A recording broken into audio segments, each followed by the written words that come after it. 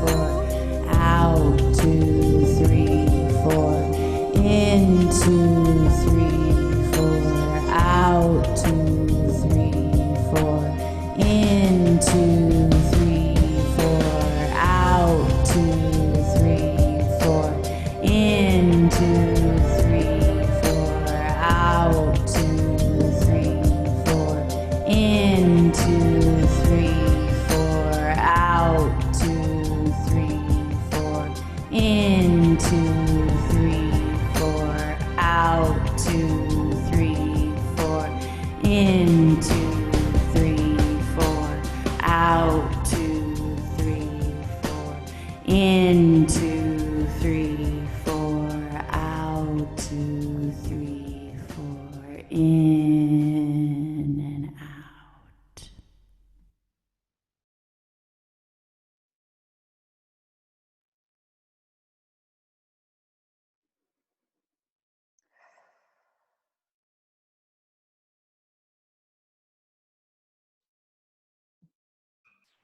Thank you, Em. That was incredible. Very, very well put together. So, I like to call that one short and sweet. well, that's definitely what it was. Feeling super lit. Yeah, so now what we do, I'll turn it over to Kristen. I don't even know if I can function after that. That was amazing. Thank you so much, Em. That was great. Thank you. Thank you. I've got like a little buzz going. Mm-hmm. Yeah, so usually we just end each meeting with a dedication of merit. And I think that this is like the perfect time because we just cultivated so much energy. It's actually taking me a minute to like reel my consciousness back in because I just was like way out there. That was amazing. So yeah, take all of that energy that we just generated, all that cultivated high frequency, expanded consciousness, and let's dedicate the merit of that energy to all of those who are awakening at this precious time. May our efforts to better ourselves help shift planetary consciousness from fear into love. May this energy ripple out into the world and awaken those with closed hearts, illuminate closed minds, and inspire all to live within the presence of compassion and generosity.